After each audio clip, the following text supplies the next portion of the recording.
La ville de Ndioum est située dans la région de Saint-Louis et à 45 km de Podor. Cette localité couvre une superficie de 28,05 km² et une population estimée à 13 000 habitants, divisée en 10 quartiers. Cette ville est drainée par un fleuve appelé le Doué, qui la divise en deux parties, Ndioum-Thiéré et Ndioum-Walo. Ce fleuve constitue un facteur important pour le développement agricole. C'est dans cette ville où va se dérouler le Festival international de Ndioum Fine, labellisé pour la première fois par le Festival international des arts nègres 3e édition.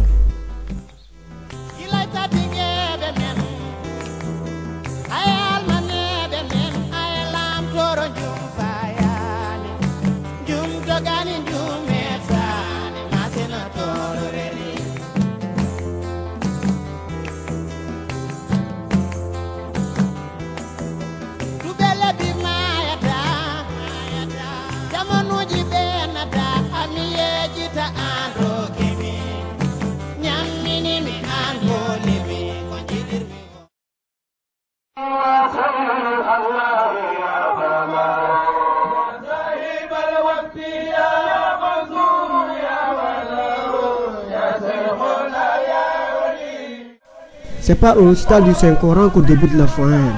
Tous les chefs religieux venus un peu partout dans la localité sont au rendez-vous, en vue de prier pour la ville et pour les chefs de cette dernière.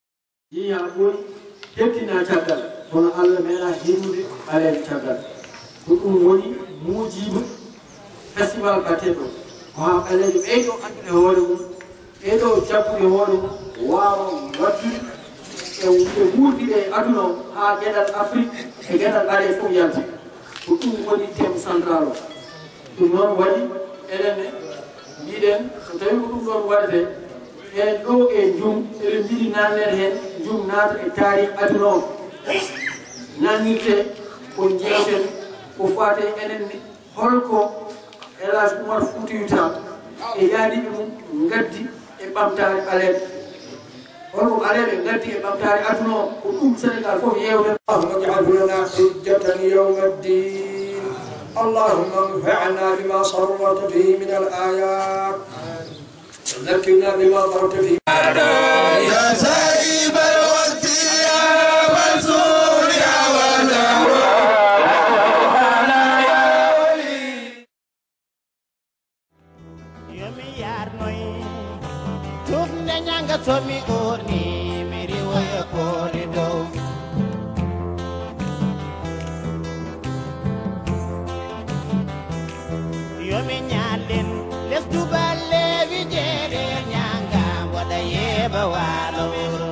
Le programme se poursuit à l'hôtel de Samassa. C'est dans ce lieu où va se tenir deux conférences.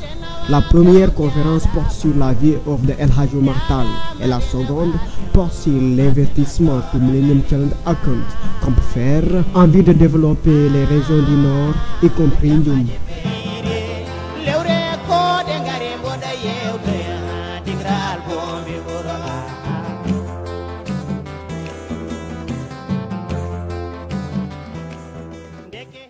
Je souhaiterais simplement dire que notre conférence, double conférence, qui inaugure le début du Festival international de Ndioum, Find en 72 heures, cette double conférence va avoir les interventions d'éminentes personnalités, le professeur Sambadien autour du thème Elhadji Oumar Foutiyou Tall, ou la construction du Grand Soudan ouest africain par Elhadji Oumar Foutiyou Tall, précurseur de l'intégration africaine. La deuxième conférence va être structurée autour du Millennium Challenge Account. Et le précurseur de tout ce que nous faisons en ce moment, et c'est le modèle le plus sûr que nous ayons.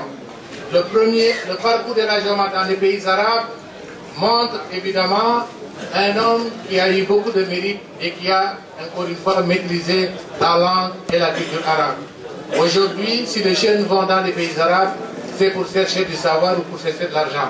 Cheikh Oumar, quand il est allé dans les pays arabes, il les a étonnés par sa profonde science, de même que le Cheikh Al-Hajj Malik Sy radiallahu anhu. Donc il a été dans les pays arabes, il a été en Syrie, à Jérusalem, dans les Hijaz. Au niveau politique, l'apport de Cheikh Oumar est très important. Le siège de Médine montre évidemment que Cheikh Oumar a été le premier précurseur de la lutte anticoloniale. La lettre qu'il a écrite aux habitants de Saint-Louis montre sa détermination. Les émigrations de 48-6 et 59 étaient les bases du nationalisme africain et préparaient les luttes pour l'indépendance du continent africain. Après le mouvement omarien, tous ceux qui sont revenus ont eu la conscience du nationalisme, la conscience, encore une fois, de l'anti-hégémonisme. Au plan économique, l'empire omarien demeure le précurseur de l'unité africaine et des regroupements régionaux. OUA, Organisation pour la mise en valeur du fleuve Sénégal, CEAO, CEDEAO, UMOA, tout ceci évidemment recoupe le niveau de l'empire omarien. D'investir. Nous vous avons donné quelques prospectus pour donner une idée du programme. Ce qu'il faut dire, c'est que, rappeler, c'est que le gouvernement a signé avec le gouvernement américain une convention de financement de 540 millions de dollars. Ça veut dire à peu près 270 milliards de francs CFA. Et la moitié de ces 270 milliards de francs CFA est destinée à la région du Nord. Une partie, à peu près 80 milliards, est destinée aux aménagements hydro-agricoles. L'autre partie est destinée à la route, y compris le pont de Ndioum, sur lequel nous allons revenir.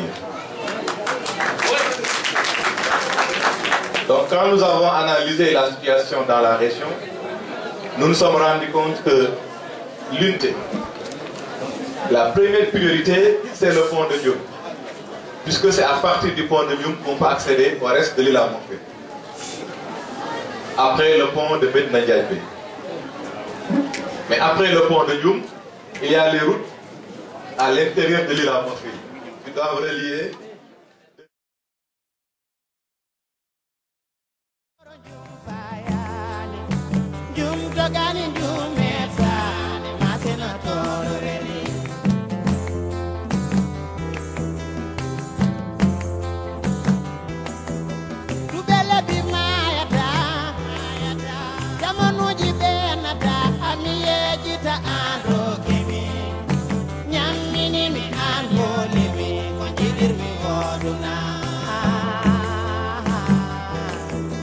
Dans la soirée, presque toute la population ndjoumoise s'est mobilisée au stade municipal de Ndioum pour assister Koumba Gawlo Seck, Frère Guissé, Biddew bu Bees et autres artistes locaux en concert.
Assalamu alaikum Jom. Baru kira jam.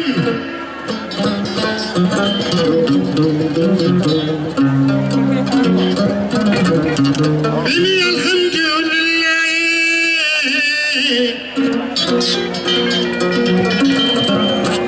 Alhamdulillah Rabbil alamin.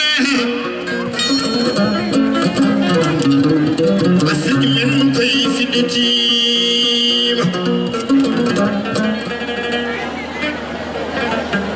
Afrique min kayfidati.